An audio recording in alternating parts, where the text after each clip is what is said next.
using all of your senses, connecting very deeply now. Tell me about what you see or experience. It's like a very beautiful forest, like almost like a dense rainforesty type of place with big fungi and stalks, plant stalks. I'm just aware that I'm this bird being, and like I just walk through the forest, and like I just feel, it's like I feel very at peace in this place and want to, like, you know, make noises here for the purposes of just, I guess it raises the vibration to make these noises, or something. It just uplifts me to go, you know, to just be in the forest going kurr woot woot, kurr woot woot. I don't know how to describe it, but yeah, I just felt the need to use my voice. Wonderful. And is there anyone around you as you're there in that place?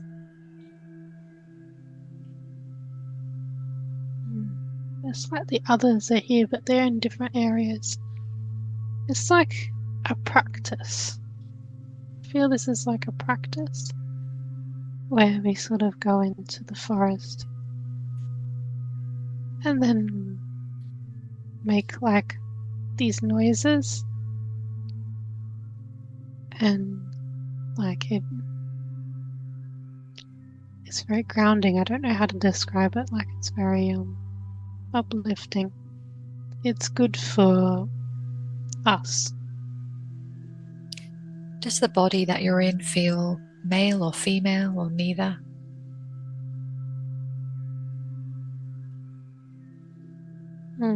Like, it has more of like a female sort of energy, but there doesn't seem to be like a clear distinction. And does the body feel young or old?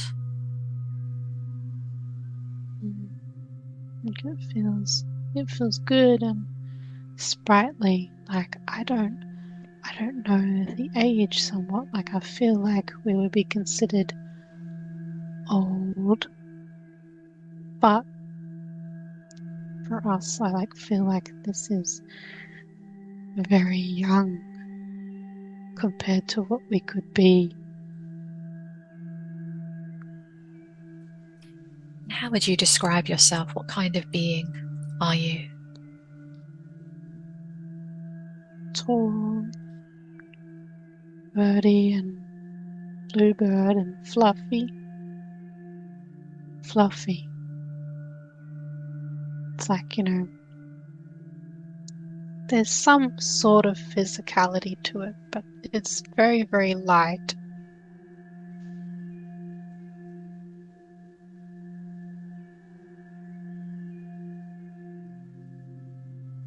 What would you call yourself? Would you have a name? Or what kind of being? What kind of bird? Yeah, like the Blue Avian type of birds. It's like a very big sort of bird. And it's like I feel like my body is very tiny, but the feathers are very fluffy. Well, not tiny, but skinny. The feathers are fluffy. And it's like we have some type of clothing, but it's light and just for decoration purposes only. And as you look out through the eyes and you become aware of where you are you holding anything in your hand or wearing anything on your head? No, I just have like a little crest. We all have crests on our heads. That's just the feathers. It's just the feathers on my head. So like little crests. And tell me more about what is happening there as you were in that place. You were making those noises that feel good. Tell me more about that. This is just a really, really good practice. This is like we do this. Well, what you would say maybe monthly or something. It's just like I don't think it's monthly. It's just like a practice that gets us in touch with the sound frequencies. This is very important, like this connection. Why is it important to practice in this way?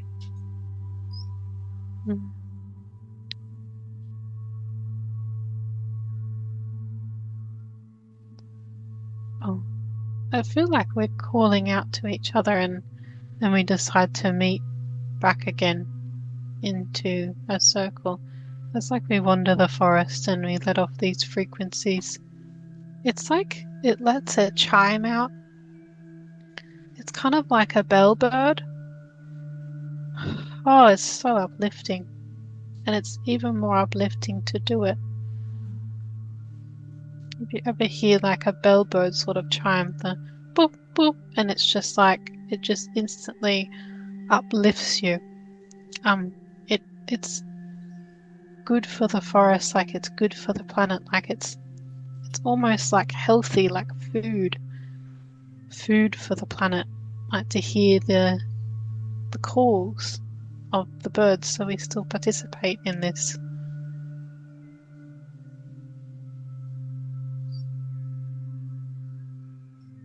So allowing yourself now just to move forwards, and I want you just to see whatever it is important for you to see. So if it's here in this scene, or if it's another scene, allowing yourself to see it now. I feel like we are on some sort of a ship now, and we are gathered around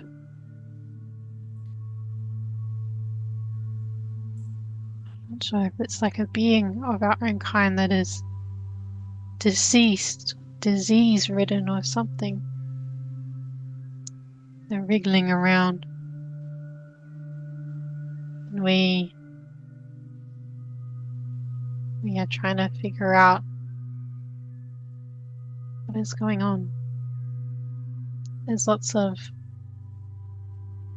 energies that are unpleasant, so we protect ourselves. This being is close to death, and I feel like we're trying to figure out why is it so, while at the same time trying to help them. We've removed their consciousness from the body so that they can't feel any of this, but I feel like we'll have to, there's a feeling like we'll have to put them down, or to help them on their way in the very best way that we can. I decide to connect in with this being's consciousness before it goes. I put my wings or feathers on the head, and I'm going where it's going. I'm meeting it in some sort of astral state, and I say, like, what happened here? What happened to you? Can you tell us what happened to you? Why did we find you like this? You called out for help. What was it that you saw?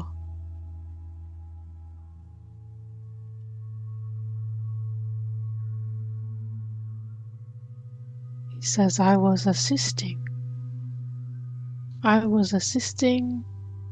with what looks like a council or some type of I don't know if it's the Federation or something else. I was assisting. And then it was like I was left in the room alone. And it all happened so quickly. There was a biological attack on all of the beings in that area. It was like this Blue Avian was left alone in this room, and it was like I was confused. Everyone left, and then I wondered where they went, and then I got attacked. What is the purpose of this? I guess this is confusing to me as well. I'm not quite sure why we had relationships with this council, this group, whatever.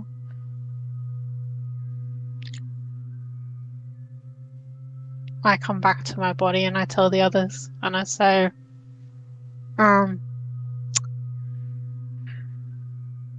we might wanna reconsider joining any groups.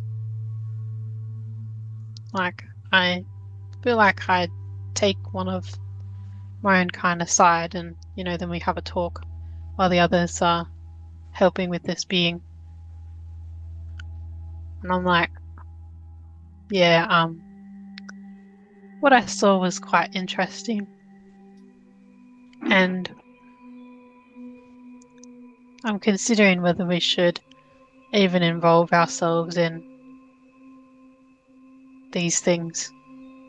Or should we even, I'm saying to the other one, essentially what I saw, I relay it to that being and then just said, it looks like it was an attack directed on us. Like, the intention is very clear behind this, that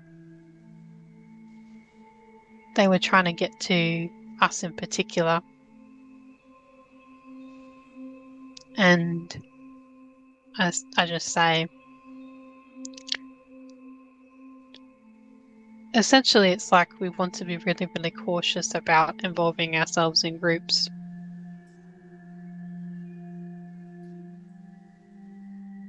Do you know who was behind the attack?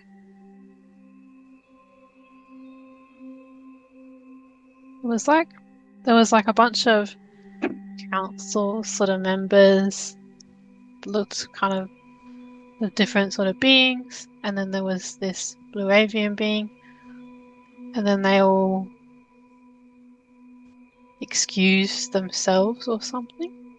Like, it's difficult to figure out from this perspective what really went on. It's like they excused themselves and this sort of big sort of brute of a reptilian come in, and then it released this, look like this biological weapon sort of AI dust type of a thing, released it into the room, ran away, and then this one of our kind was wriggling on the floor in agony and called out for help, and then that's when we came. And it looked like the other ones were nowhere to be seen, the other members of this so-called council. They just left this one for dead. I see. And as I found this out, I'm kind of disgusted. I'm like, should we even do any of this at all? Like, this is just grubby sort of stuff. What's going on? All of these infiltrations, like, this is just disgusting. Like, what on earth has gone on here? And how is this received as you're sharing this with the other beings of your kind? How are they taking this? The one that I'm talking to, it's like we're on the fence about it. Like we still need to find out more information. And, I feel like I don't want to involve ourselves in those groups at all. Like I feel that those groups are just wrong. I don't like them. And I know that they're wrong. Like I can feel that they're wrong. And like there's no sitting on the fence with it for me. Like I just know it. And I'm just like, nah. Well, you won't catch me, going to any of these sort of meetings with these councils because I know it's all rubbish. So what happens next? I feel like we say goodbye to this one and then have, it's like a ceremony that's outside of the ship. Like that's maybe like on the ground or in some sort of a city type of area with like these big sort of circular buildings. And they're talking about this one and what he did and I'm just observing. I feel sad, but at the same time I feel angry because there was no meaning for this. There was not, well, it's like I'm finding it hard. Not that there was no meaning. I know that there's a greater meaning to things. But I just find it so callous what goes on in some of these councils where the beings just pretend. And they're doing untoward things to anyone who actually wishes to help. Has this happened before? Have you had an awareness of this happening before? I see that I jot down every instance almost, like I have some type of a machine that links in with my consciousness, and it's like I jot down almost like in a diary every single instance, so I document it. Every single instance of this sort of business where it's like I'm keeping a tally on which groups are infiltrated. Yeah, it's like I go into very much detail actually, and I keep like it's like almost like I'm not proud of this, but I take this information into many meetings of our kind and I present the volume. Let's just say the volume of my works, of what sort of infiltrations and what sort of things that have been observed. It's a record keeping, like I'm a scribe or something, but I record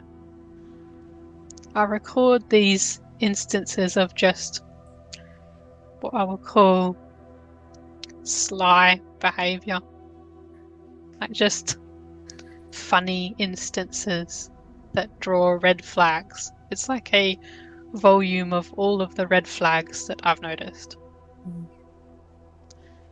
And I bring this in, and when people, or when the other bird beings, not people, want to know about something, sometimes it's like they come to me and they're like, well, what do you know about this one? And I'm like, produce the volume. It's like a technology sort of thing. Yeah. And I'm like, well, let's look in the volume. Let's look in the encyclopedia of what I found out.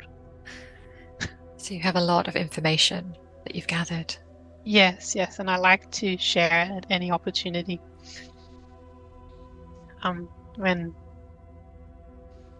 Whenever, well, I am quite valued. I'm quite valued here. I'm very, very much valued here for my perspectives on things because I'm very, very detailed.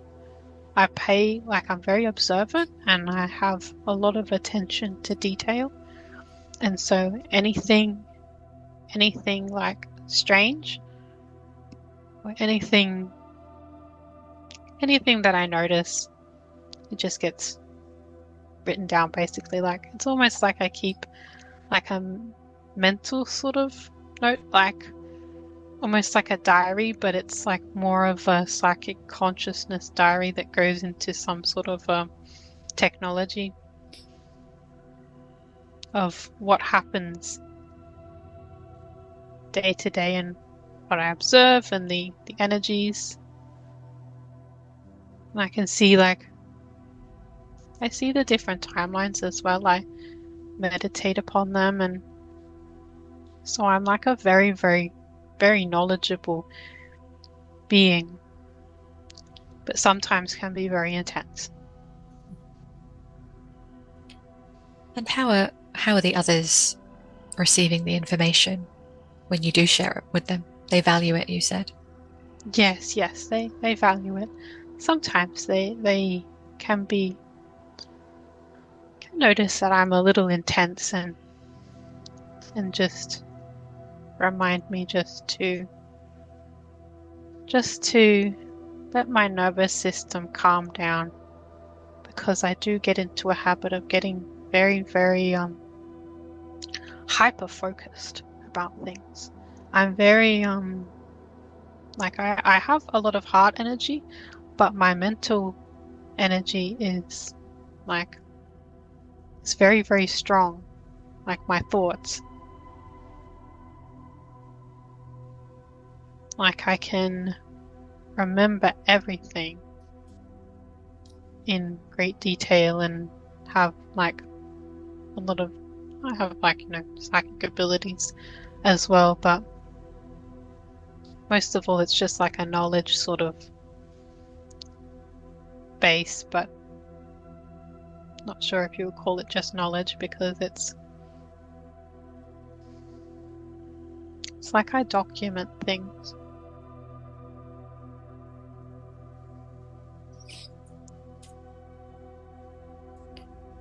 You allow yourself now to see on this timeline that you're on.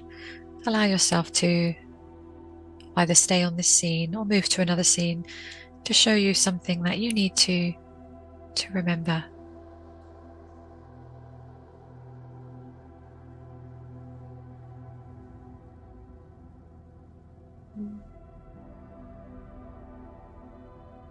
It's like from this perspective, like I can see like all sorts of different timelines. It's just like I sit and like I observe. It's like I'm observing a scene right now and I'm seeing different pictures of it. Like I'm seeing like Pleiadian beings or something. I'm seeing like a type of a big space station. I'm seeing somebody with these large sort of boots and large suit walking around. Okay. It's like I like to observe timelines in an astral state and follow them as if like it's the very tangible sort of experience. I must be very, very advanced to do this. Like I can see it very, very tangibly, and I follow the beings as they're going through this sort of space station. And the reptilians on this space station were negative, but they weren't doing anything particularly bad necessarily at this time. Well, they were, but they weren't this feels like, I'm looking at it, I'm like, that's kind of a little bit uncalled for. These Pleiadian, this group with these big suits going in here and just killing all of these reptilians. And I'm, zoom out from it, I'm like, that's going in the book. Not the book, but the diary of things. My records. Yes. I see it, and I don't know if it's like, I feel like it's happening, it happened recently and I'm just observing it. I think this has actually happened and I'm just observing it.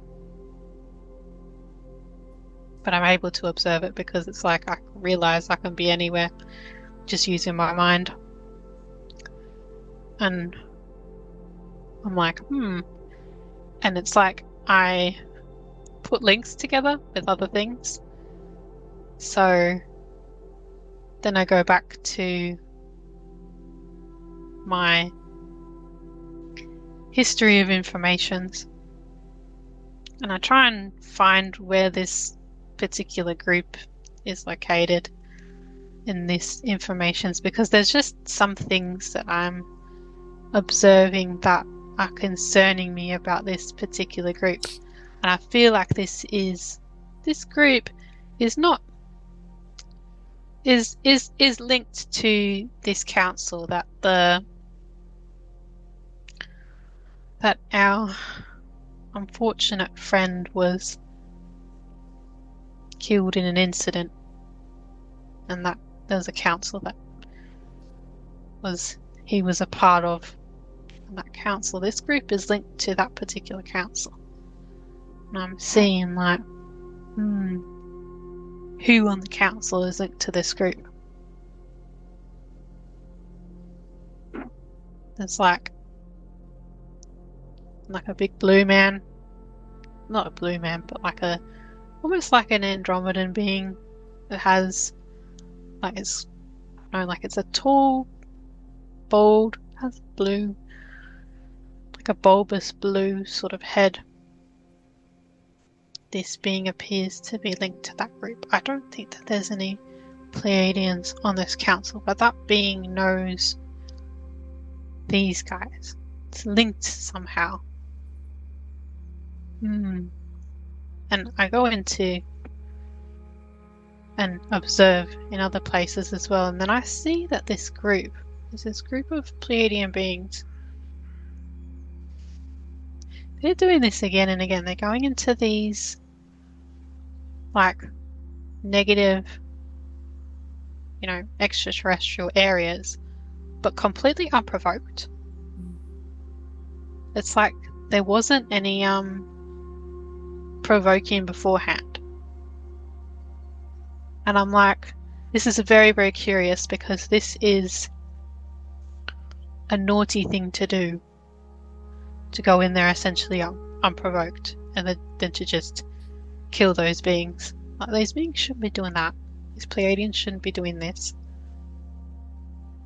because it's completely unprovoked. And if you get in trouble for this sort of thing, this sort of a thing is not, it's not great, because those beings were negative, they weren't doing anything.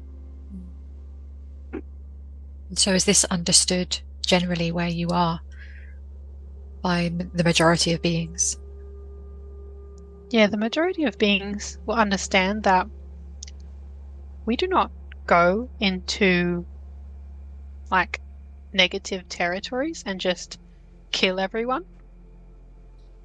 And they're doing this again and again and again. And it's like I'm observing this, and then I tell my people, and I'm like, this is going on. They are just, killing so many. And we all look at each other like, well, what do we do? Like, it's clear that, this whole thing is infiltrated, and whenever we send someone in, they end up like that guy that died. Like another person or another one of our kind, they got attacked, but they survived. This one died. It's like, we're very puzzled. They're like, we're looking at each other like, they don't want us involved at all. Why don't they want, like, because these councils, they keep asking us for help. They're like, oh, you're so wise. You're so evolved. Why don't you help us? And then we send somebody, and then this rubbish happens. And it's just like, we are puzzled and we refuse. We have talks, and I'm a big part of these talks. And I say, you send another one, and, you know, at our own risk. We will send another at our own risk. So do we decide to send another being to be into these councils? We know they lie. We know they do this. We know they do that. Like, do we even risk it to pretend to play the game? Because it's clear that something is going on. It's clear that they are very infiltrated, and we are just wondering what to do. Everyone's so busy playing good guys and bad guys, and we can see that actually maybe everyone is a bad guy at the moment, because even the ones that are pretending to be good. This concerns us. So with all of this concern, what do you do next?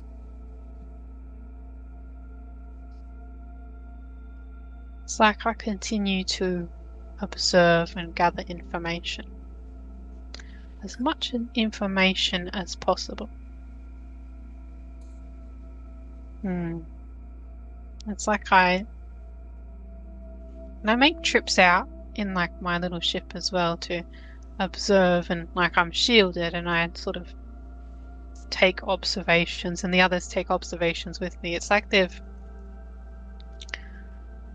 like, you know, I have, you know, beings that are assistants with me because the work that I'm doing is quite important, and you can see that like I've saved a lot of trouble for us as a species so far. Like I've saved us from getting our hands too dirty, I guess. Yeah, I've saved us a lot of consequences. And so like it's good that I continue to do this work. So, you know, I just follow around this particular group and we just observe. We just take an observer's perspective. We don't put any judgment onto it. We just observe and then take down what we observe. But it's quite hard because what we're seeing is just like, they're like violating so many of their own supposed regulations. Very interesting, because they create these councils and federations create these like regulations, and then this little covert group that works with them goes in and violates pretty much all of their own regulations. I'm just like, very interesting. That is going straight into the book, if you will call it a book. Yeah, so I just observe and take down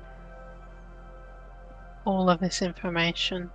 I really I enjoy mystery solving and documenting all of this, because it is kind of like a bit of a mystery to us why they would be violating so many of the laws for doing this.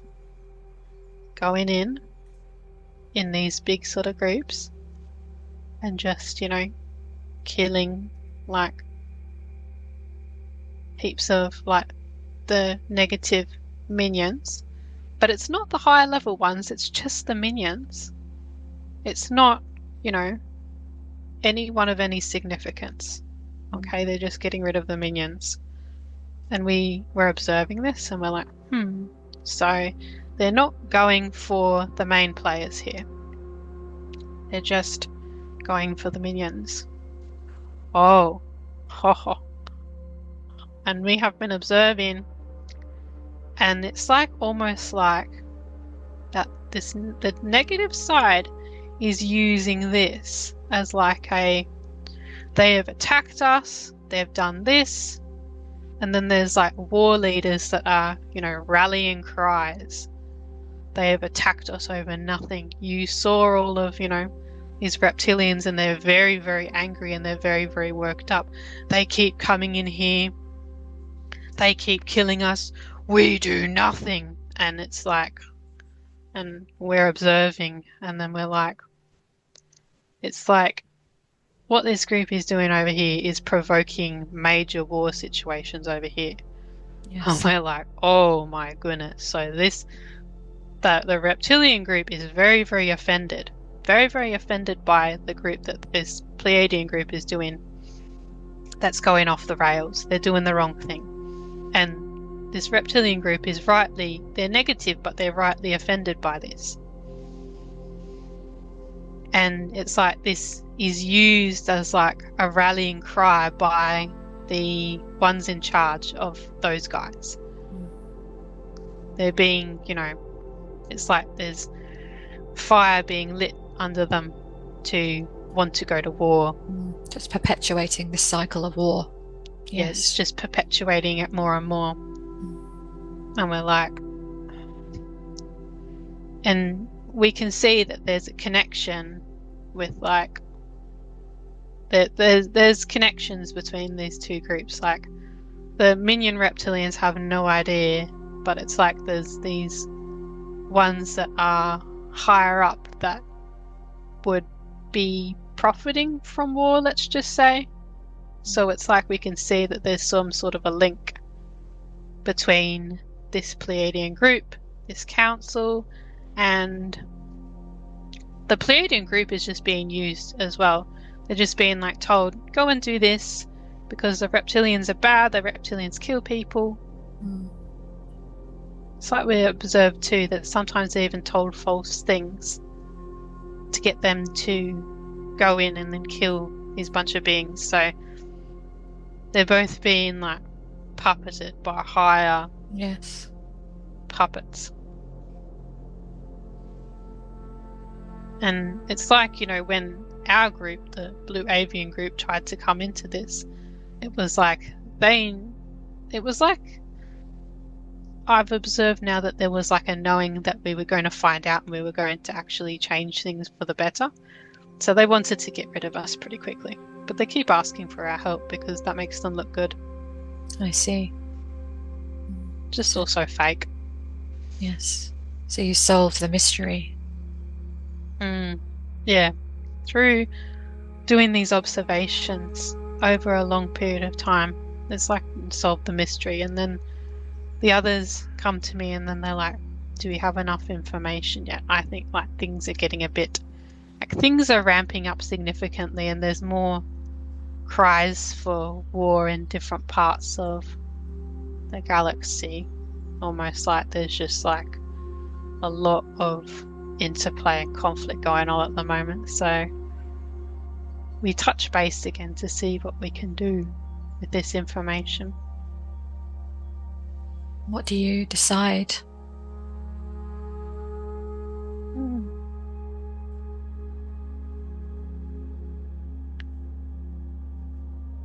I go into the forest again because this is how I connect.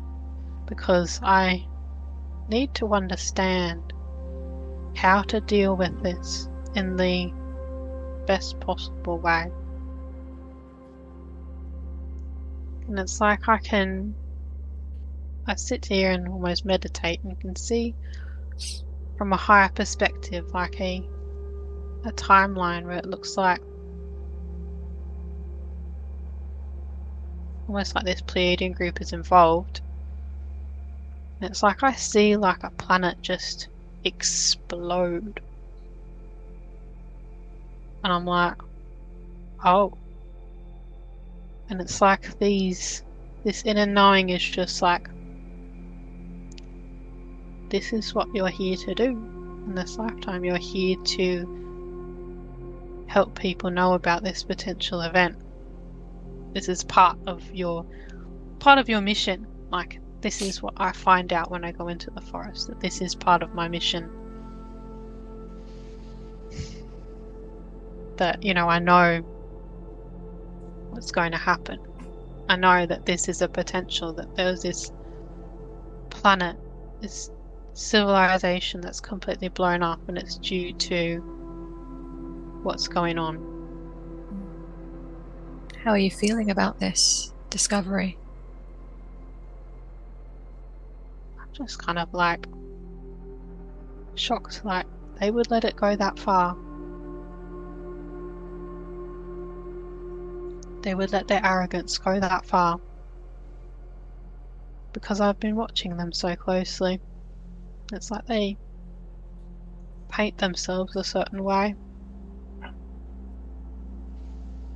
And they have no idea what they're doing. And it's not for the good of all. It's not for the good of all. They're not working for the good of all. It weighs heavy on me.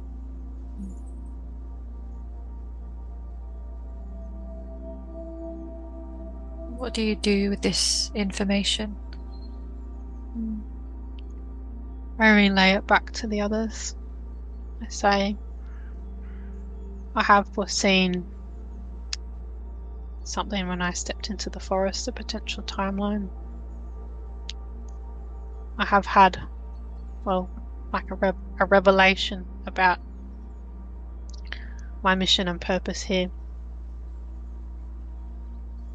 And, everyone else is kind of shocked. They're like, that place blew up. It feels like it's somewhere well known.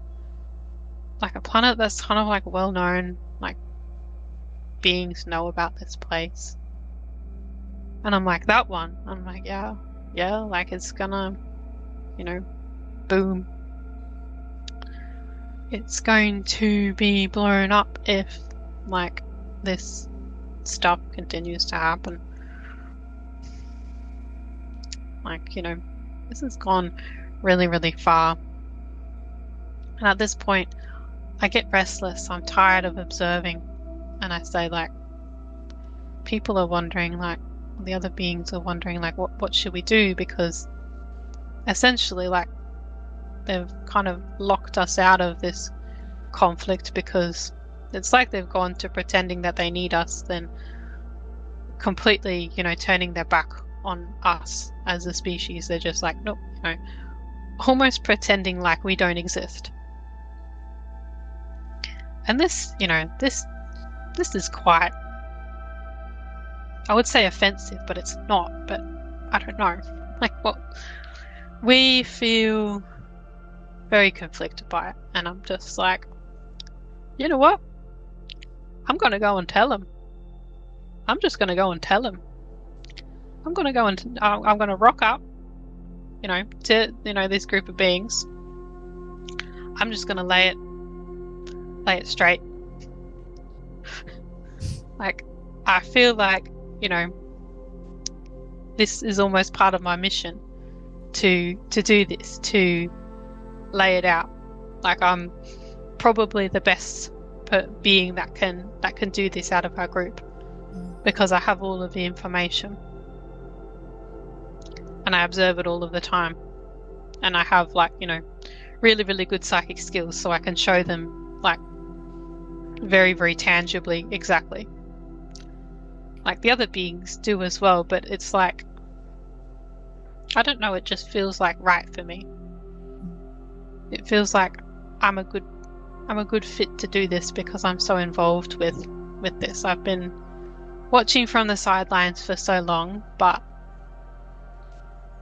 purposefully watching from the sidelines, because I don't want to get involved in whatever's going on either. Like, I observe, but it's like, well, when do you intervene? And at this time I feel that I've received the calling that it's necessary to intervene for the highest good of all. We always work for this. We strive to work for the highest good. This is what we try and do. That's probably why they decided to ignore us. Because, the highest good doesn't necessarily fit with their agenda. Yes. Allow yourself now to travel to that scene, something significant now that you're ready to see, and allow yourself to connect now.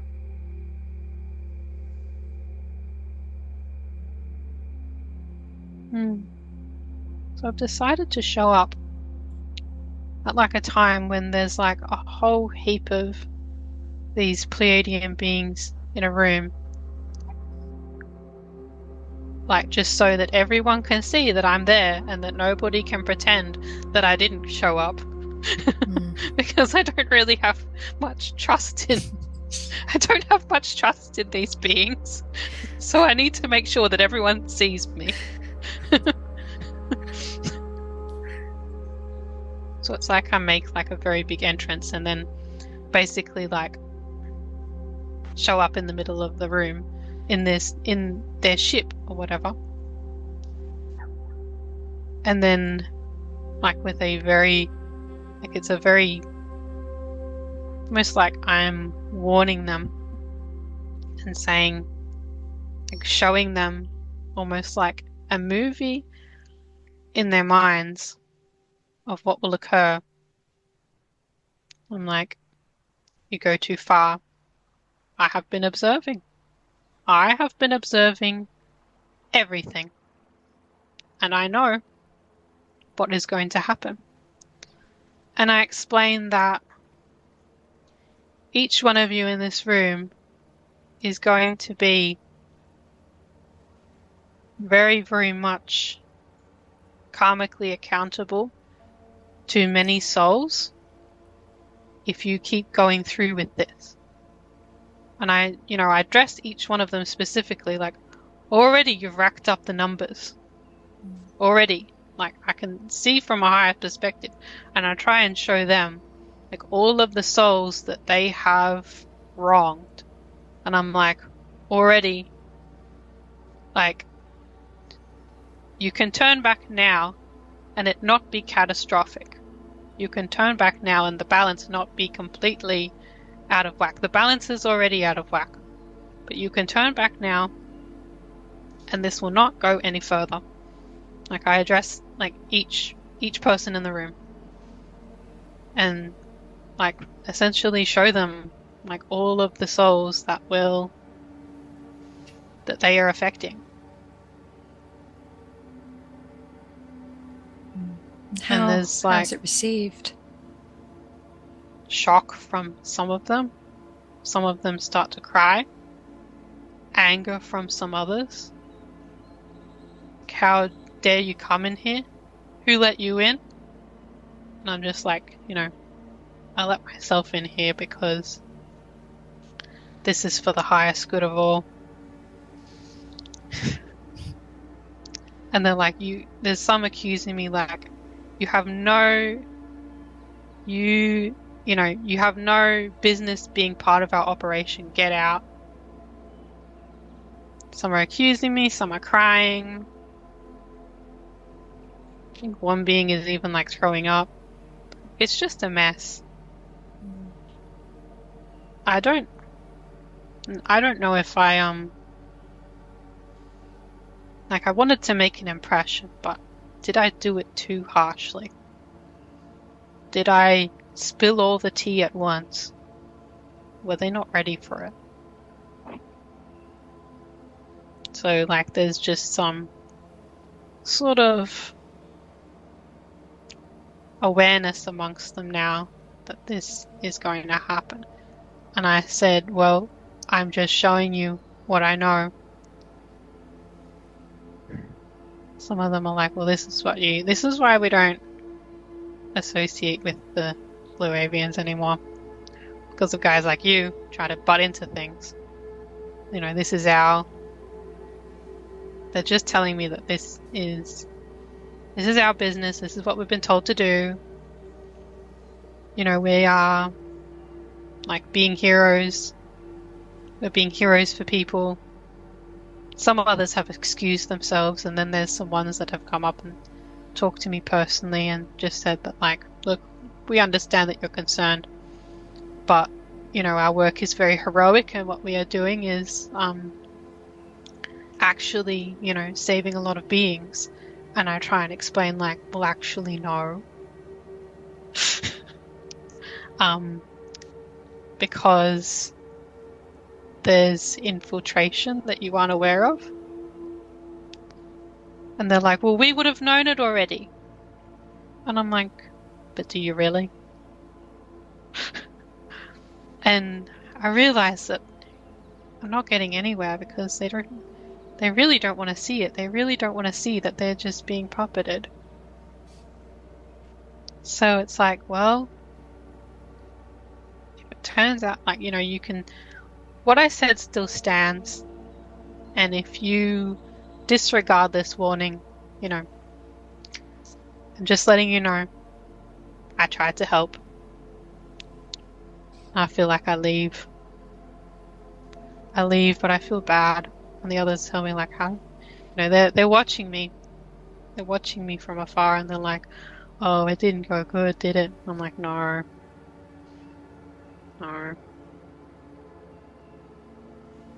What are you feeling? No, it didn't go good.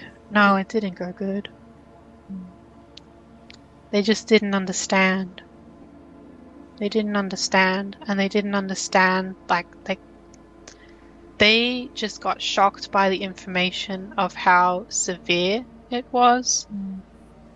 But they still want to go through with it, even though I told them that this is really severe. They just sort of, you know, got shocked by it, but they didn't understand it. Was it that they didn't believe it, or they just didn't want to listen? It was like they didn't want to believe that they were infiltrated. Oh. They were really, really shocked. Like, not shocked, but they wanted to be like heroes. They didn't want to be the bad guys. Like, they didn't want to... It would have been like, you know, it would have torn down their egos had they known the truth. It would have ripped their egos to shreds, almost. Had they known the truth about what they're doing. And I was telling them the truth, and it was just like a direct, like, attack to the ego, almost. Ego. Even though I didn't mean for it to be. I was just like, hey, like, there's something terrible that's about to happen, and you guys are infiltrated. You're in for a really, really rough ride as a soul if you continue to do this. You'll have to repay a lot to others. Now that you've told them this and you've shared that information, talk me through what is happening now, what's happening next. It's like we try and figure out, like, where else we can go to relay this information so that beings understand that this is going to happen. We know that we've been shut out. We know that they've shut the door on us. It's like, you know, there's been like almost like a group of different races that have shut the door on us because of just the way we are. Yeah, maybe, you know, especially me as well. So we wonder, like, who can we go to just let them know that this is going to happen. So it's like we do the same to a few other groups of beings, a few other councils. It's not as shocking of a reaction as that, you know, group of, you know, We thought going to the group of heroes directly, the ones that, are part of this operation to invade these reptilian spaces, we thought, let's go to them directly, let's, start at the bottom, but they didn't want to hear that. So we go to a few other groups and a few other councils and then say that, and then some of them are like, well, if you know this, then why don't you try and stop it? And then we're like, we would be getting really, really deep in the doo-doo if we did that. If we, tried to, stop everything. What sort of a lesson does that teach you? And it's like, they don't understand either. They just want it all to go away. But we're like, well, it's not going to go away very easily now, is it? Because you've all played a part in this. And we explain it to them like, you've all played a part in this in some way or another. We have been purposefully left out, but we've been observing. We've been observing this. And you've all been playing parts in this. So how would us going in and saving this whole problem, how would this contribute to your evolution? And they have no answers for us. Do they understand that concept? They understand it, but it's like they don't want to. They understand it, but yeah, it's like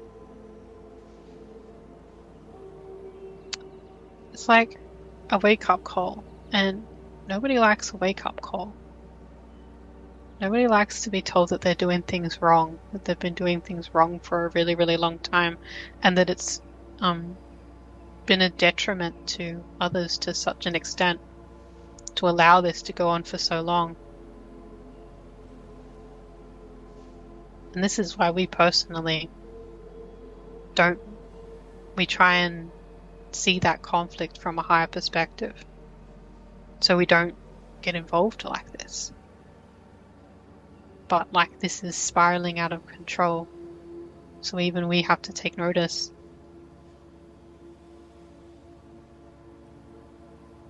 So I want you to allow yourself now to just move forwards to the next significant event of this timeline that you're on, and allow yourself now to be there and to see what's unfolding.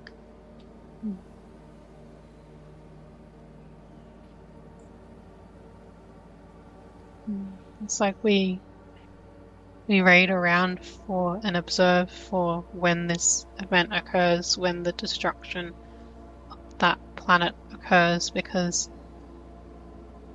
there's some other things that have compounded now, some other events that have compounded that lead us to believe that this timeline is actually being chosen. And this is not the timeline that could have been chosen. This is not the highest timeline that could have been chosen. But it's a timeline that they have chosen nonetheless because of the conflict energy that they are continuing to choose, the stupidity, the arrogance of it all that they are continuing to choose. They're going in without their heads and going in without their hearts. It's just wild to see it play out exactly the way that we saw. And the others of my kind have seen this too. They're tapped into this timeline, and we're just waiting and watching, because there's really nothing that we can do very much, because I've had to come to terms with the fact that this is their lesson. I'm just going to have to let this one go. And as I let it go, it's just it's almost like I'm in the forest again, or I'm in water. And I just literally okay, they're going to blow up that planet. Good for them. Good for them. And I've been carrying like such a big burden, and it's just like almost like I let that go a bit. It just feels good, and it's just like, well, let's just gather around and see what plays out. But we agree amongst each other that we'll help whoever the survivors are, at least, because it's going to be really, really catastrophic, and we know it.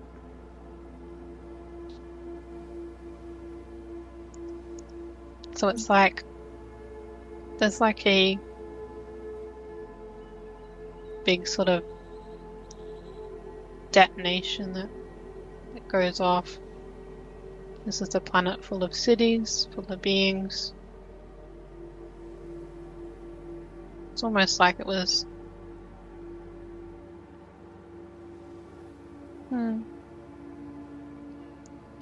I wonder where this is, because it appears to have multiple different races of beings living amongst each other. And this looks like a reptilian attack, sure, but you know, this was provoked by an attack that they did on their planet, unprovoked once again. And so the reptilians have come in and they've detonated this really important planet. And we're like, well, here it is. It's happening. Our ships are on the periphery. We're observing. There's not much life that can be saved, to be honest. Managed to save a few, escaping from their ships. But there is not much. Those beings are very, very traumatized. And we take some of the survivors back to our planet. We give them food and medicine and all healing and water and all the rest of it. There was not very many who survived. At this time, kind of at peace with it, because I had to be.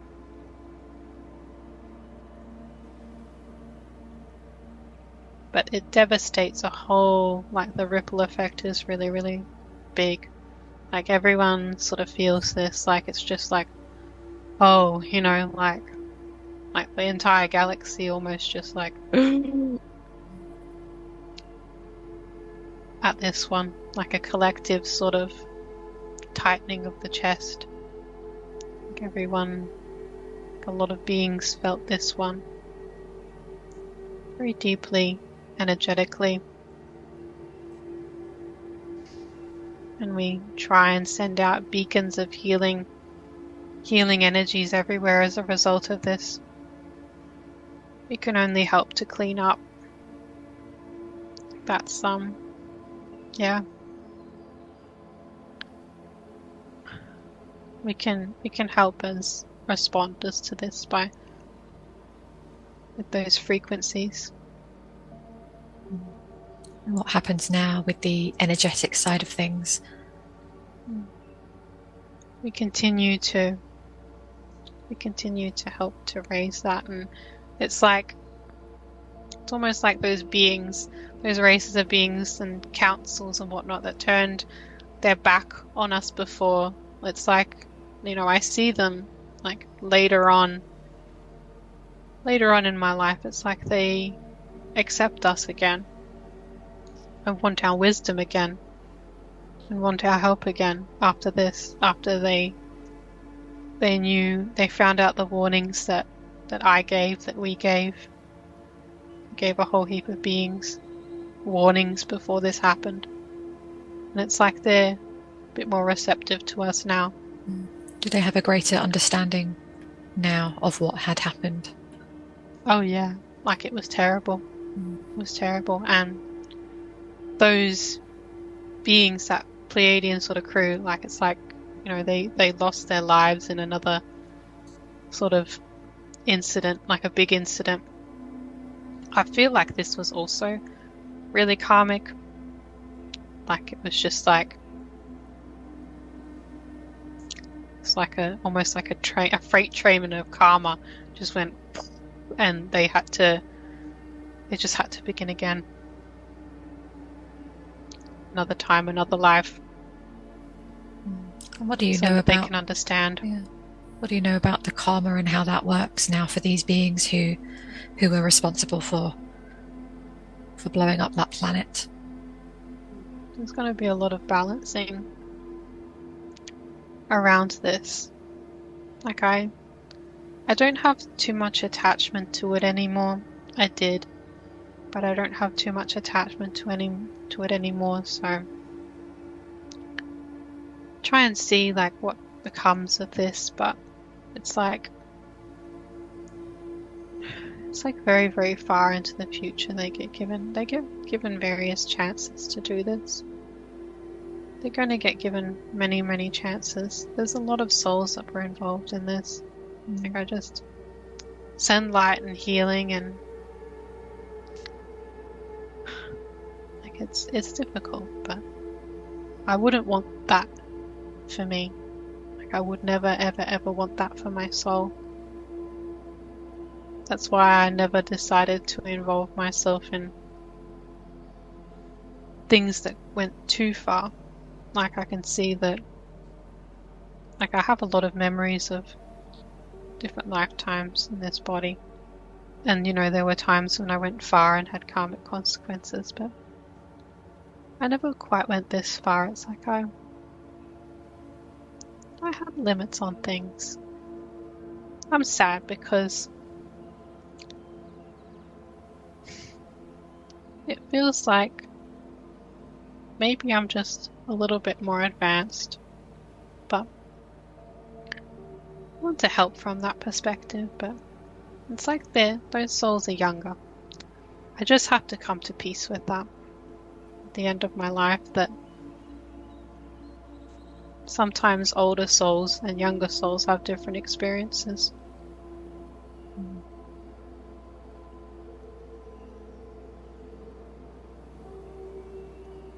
Was there anything else that you learned from this lifetime timeline?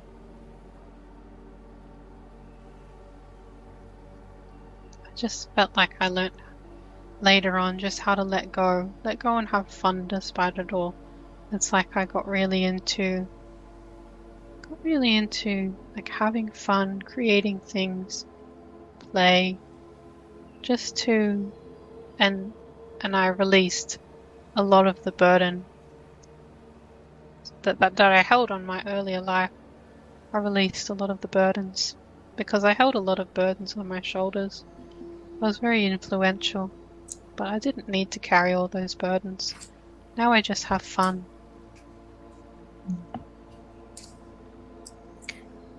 Very good. And I just want you to just check in now before we leave this timeline. If there's anything else that you need to know or be aware of or remember. Yeah, when I make my departure, it's very, very peaceful, and there's a lot of beings that come to say goodbye and thanks for all that I've contributed. And I can feel that they say that, you know, even though like I received that calling for part of my mission, and that they didn't listen to me, that my mission was still fulfilled because I tried. Like I did my best. So I'm at peace with that now. Beautiful. So we're going to leave that part of ourselves now to continue on with that part of the journey. We're going to leave them there to continue on, and they'll find whatever it is that they need to find. And we're going to ask now for all of the consciousness of this one on the bed to reintegrate now back into the body, reintegrating now back into the body. And I'd now like to ask to speak with this one's higher self, please. Just asking the higher self to connect now. May I speak with the higher self? Yes. Thank you. So we'll start with looking at the Blue Avian lifetime, the experience that she just connected into. And she wanted to know what she was warning others of, but she's just had the experience and she knows this. But why was it important for her to connect into this experience now? She's having the same thing repeat over and over and over again. She does this in many, many different lifetimes. But it is because she has the awareness and the ability to do so in order to help others with this. And just to know that even if they do not listen to her, that she did her best. She did her best to try and give that message. All you can do is give the message. Don't hold on to whether it was received or not. That is not your job to make sure that this message was received. All you need to do is just give the message and then just let go. Wonderful, because she was wondering, she was feeling the same sort of energy now in some group situations in this lifetime, and she was wondering whether she just walks away from it because she can see again where certain things are going to happen. So what is the best guidance for her now in the groups that she's connected with? Yes. It is happening again with the same people, different times, different timelines. In this case, she has already given warnings, just not in such a direct way. They will not be received well. So it's important just to have a distance from this. And maybe to take a distance from the Facebook areas altogether. They are all in karmically linked to each other.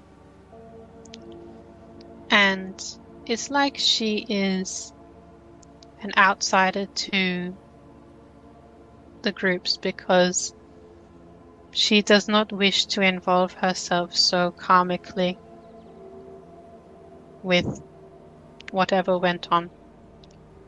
She always did not wish to involve herself karmically with this particular scenario over and over.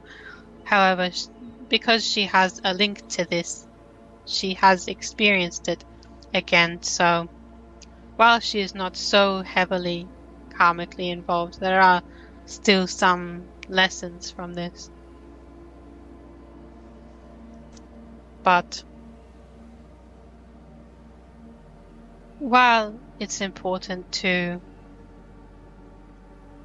keep the balance of things, also remember when the time is right. You can feel the time is right, and you can feel that people will be receptive to you just from your heart resonance. If you feel that there is a blocking off from somebody, then respect that. You will feel that. But if you feel that perhaps they are receptive to what you have to say, feel free to share that message. You will know who to share it to. If they come asking for you, if they come asking questions, then they may be more receptive than you think. However, if they just shut you off completely, they are not receptive to this, and you do not need to necessarily try with that particular person. There will come a time when they will see what has happened, but you do not need to force it. So she can just share the information and then let it go wherever it lands. Yes, yeah. Just let it go, just wherever it lands. It doesn't need to be serious. You do not need to have as much of a weight on your shoulders, because that is unpleasant. Wonderful, thank you. And she was wondering if there was also a Syrian lifetime where she was doing exactly the same thing, warning others, same group of souls, and they didn't listen. Yes, the same group chose to do something like this again, but they did not blow up a planet this time. It was lesser than that, but well, did not indirectly blow up a planet, but there were consequences elsewhere for that. And we will not go into that just at this time because it requires a fair bit of explanation. It was a complicated situation just like this one, but essentially the energies were the same. Groups of beings actually being infiltrated, being told to do something, and then not listening to their higher guidance, not listening to the highest good for all, not listening to the free will of others.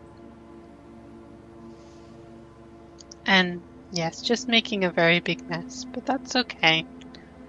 That's okay. They've made many messes, many times. And the Syrian beings in that instance, just like the Blue Avians, stepped in afterwards to help to clean up some of the aftermath of what occurred. So I would say that she is more involved as a soul in cleaning up the aftermath of the messes that occur, just in helping beings and healing beings after these things do occur. Okay, thank you. And she sometimes feels in this lifetime not heard and not listened to, and as if what she says is not taken seriously. Is that linked to all of what we've spoken about around the other timelines? Yes, many times. Many times. This has occurred. And in some instances it felt very hurtful. And it still feels hurtful. The pain stings. However, in other instances, like in that lifetime, she was able to let this go somewhat because she understood that it was not about her, that it was about the ego or the identity of those beings wanting to be something that they were not. And the idea that they were being something that they were not, or that they were not necessarily a hero like they wanted to be. This can sometimes harm those beings at that lower level that do not necessarily understand their actions. They can feel very harmed by this. Not to say harmed, but their identity takes a blow and they don't want to hear what you have to say. This is not necessarily always about you. It's about identities, and there is lots of talk about the ego, but there is more ego than there is necessarily. People are saying that they are killing their ego, that their ego is going somewhere, that their ego is dissolving. But that in itself is just part of it. It's part of the illusion, and when you get to a certain perspective and you see past the illusion of having to look a certain way, it's rather liberating, but not everyone is at that level yet. And so when you slip into those higher states of awareness and you say something or you feel something, and then that's not very well received, this is not necessarily about you. Just know that. Don't take it personally. She takes it to heart a lot, but that can be explored too. To just know that do not need to take it to heart. You can let this go because it's not about you. It's not about you. Just having this experience that she's had when she's connected into this timeline, will this help her be able to make peace with that and really understand so that she can let this go now? Yes, it's important to let this go because she will continue to see things that are filled with infiltration, that she can clearly see what others cannot. She's always had this gift, but sometimes she treats it more like a burden, and it doesn't need to be like that. Because when she tells people, then it's really offensive to them. And she doesn't mean for it to be offensive. She doesn't mean for that to be offensive. And she's actually shut her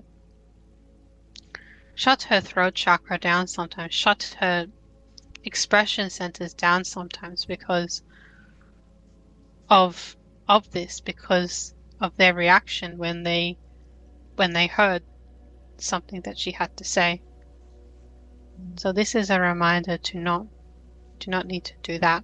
You do not need to shut these expression centers down. It's a gift. It's a gift. It's not a curse. It's a gift that was attained over many, many, many, many lifetimes. It's not. It's something inherent to the fabric of who she is actually. It's not a curse at all. So it's a wonderful gift that because she's so equipped at doing it, she's brought it into this timeline so that she can help people see ahead of time for those that are ready to see it. Yeah.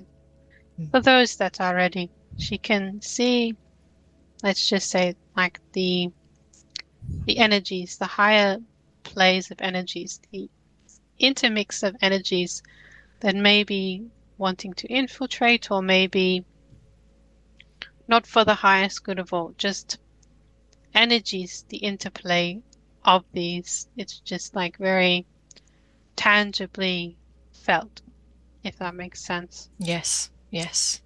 Thank you. And she had an experience where a dark being appeared very tangibly in the house and sat on her mum's bed, pretended to be her, and it scared her mum. So she was just wondering what had happened here and why didn't it just sit on her bed? Why did it just sit on her bed and run away after it was spotted? Yes, this is a being that we've been watching for some time. And we knew, I'm not going to tell her the details of who exactly it was, but we've known that this being could have made an entrance like this, could have done something, but it chose to do so. It chose to make an appearance. However, this was stopped like pretty much immediately because her mother's senses are being upgraded too. She and her mother are being upgraded at the same time because their missions are actually, they are intertwined with each other because they live together. So the mother was able to give the warning this time. And it's like everyone who works with her on this level, they need to be up to a certain, not standard, but how would I put this? A certain vibration, let's just say, to be able to spot whatever's going on. So her mother has been upgraded, her boyfriend has been upgraded. All of these beings that are in her life have been upgraded just for their own missions and for their own safety as well. Because what we are doing is very, very big work, and we work with others' guides to help upgrade them. So if they work with her, then they can also see or perceive more, if that makes sense, in order to help themselves. Yes, wonderful. Okay, so that makes sense. Yes, thank you. That being was taken away. That being was taken away, and that being, well, is known to us, but was also a minion for another very dark being. But we do not give necessarily names of these beings anymore because it alerts the beings, and we just prefer it to be something that is done just not with full knowledge and full attention of what is going on, because sometimes it is sensitive. Yes, I understand. Thank you. And so her team and her guides have been guiding her to focus on the book and videos, not on Facebook, which sometimes feels like it wastes time. Is there anything else that she needs to know? Just know that it will get better. It will get easier.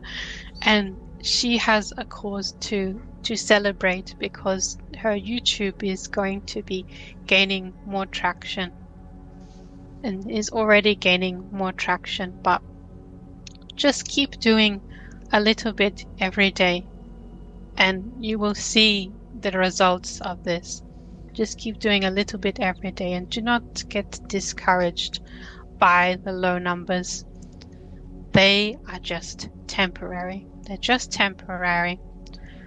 Facebook is also just temporary in its scope.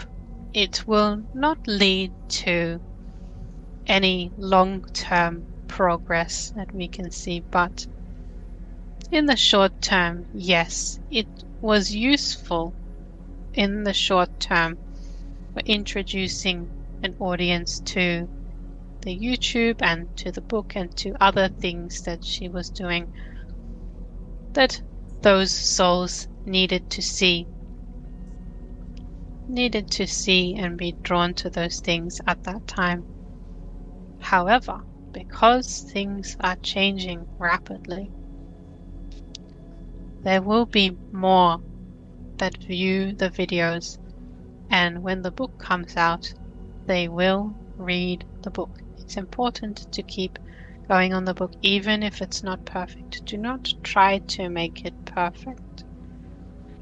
She is going into a bit of a perfectionist nature with the book, and the book just needs to come out. It does not need to be perfect.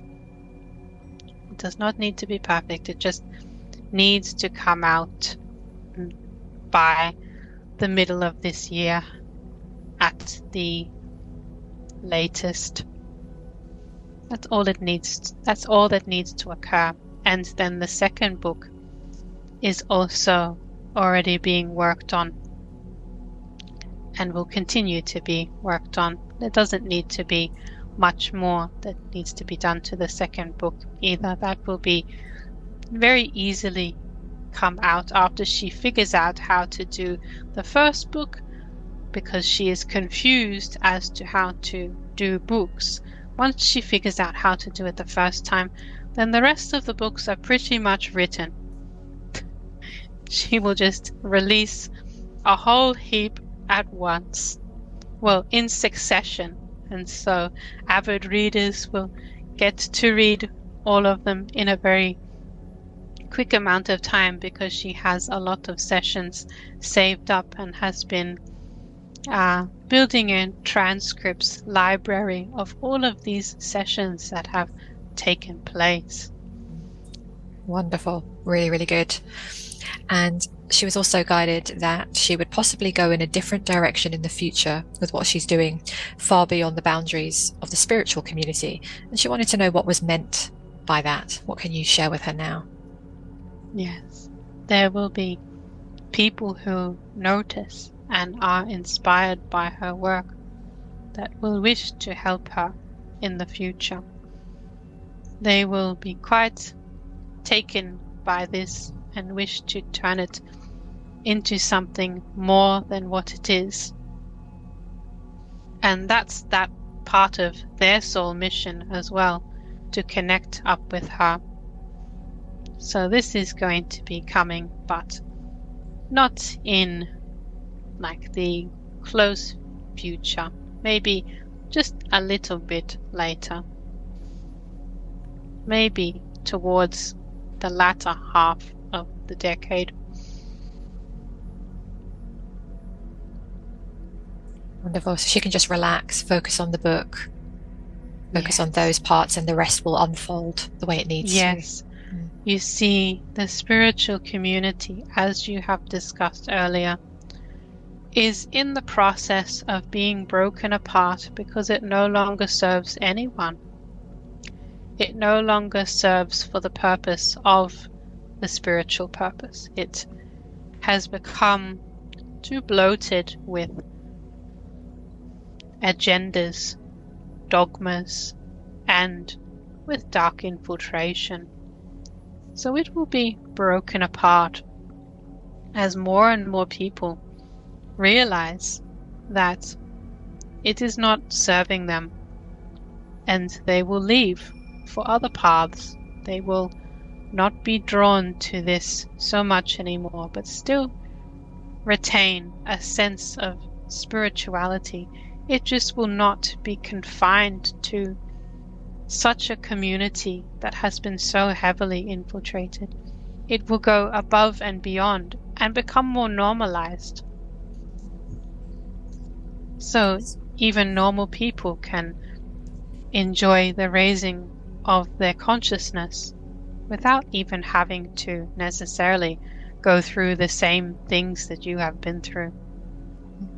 We were both speaking earlier in the session about how we felt about the spiritual communities and having this feeling of trying to take what we know, both of us, into, we say, the normal world, where people may not necessarily be in these spiritual groups. So what you've just said is very, very fitting with that.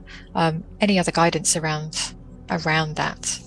That was how it was always destined to be. Like, it was always destined to be that these teachings make it to the entire human population, because how would they uplift themselves otherwise? It was never meant to be confined to just a small group of, well, infiltrated individuals that we can see at this time.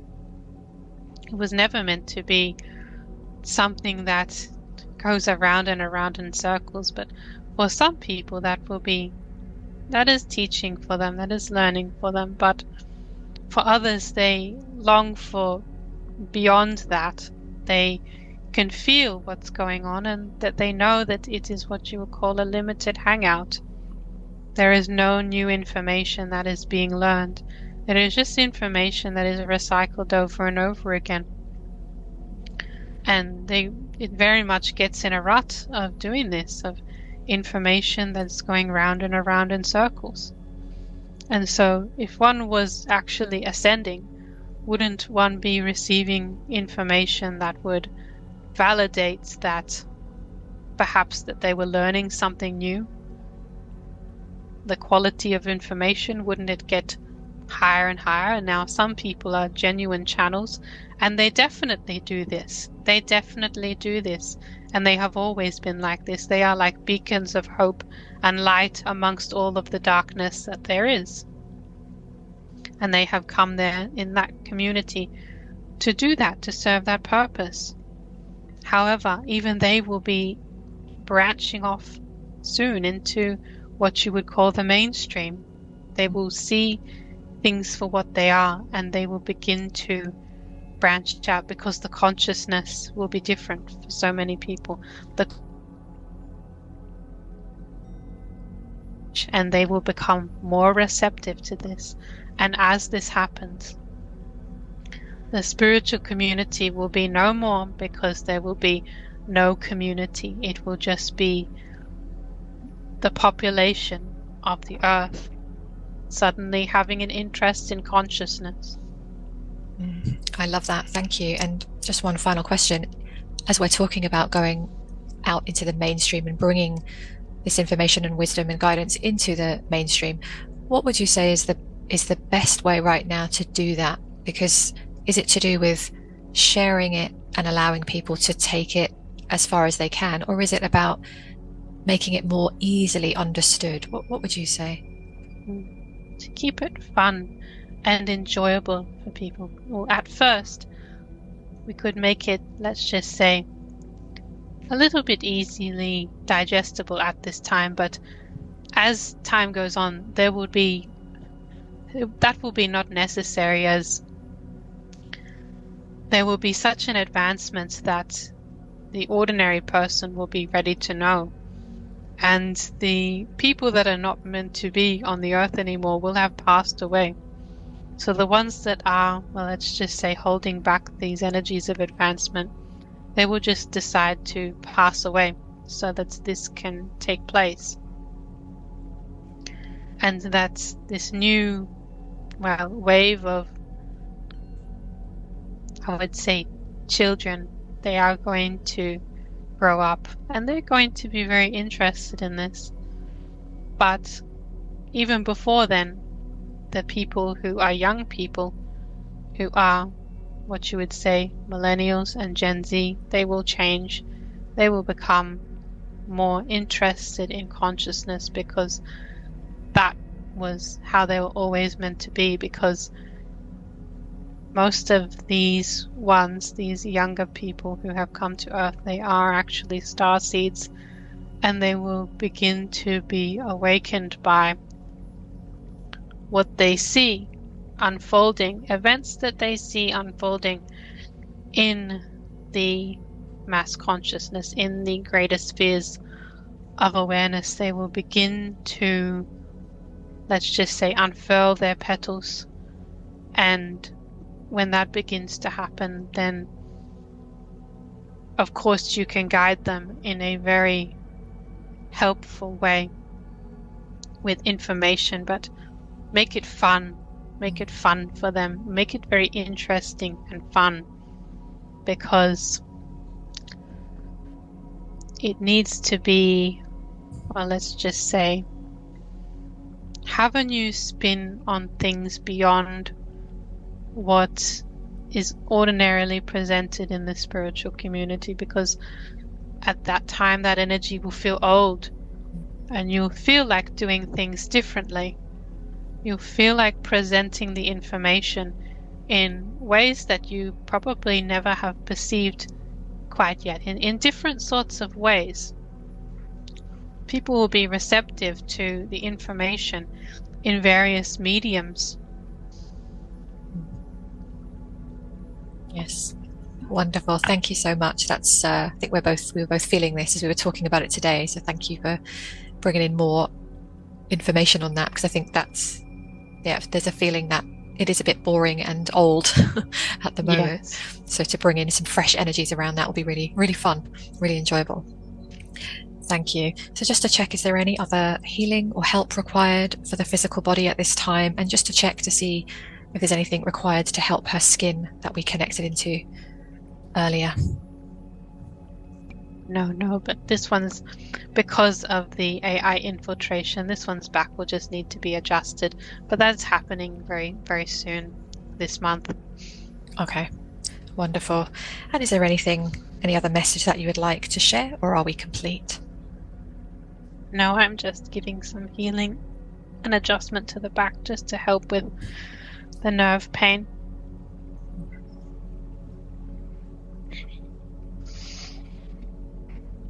No, it's all good. This will just continue. Wonderful. So thank you very much again for coming through today and connecting, and thanking you for all the help and the healing and the wisdom that you've provided today. So we're now going to ask for all of the consciousness of this one now to return into the body, into the here and now, allowing full integration now from today.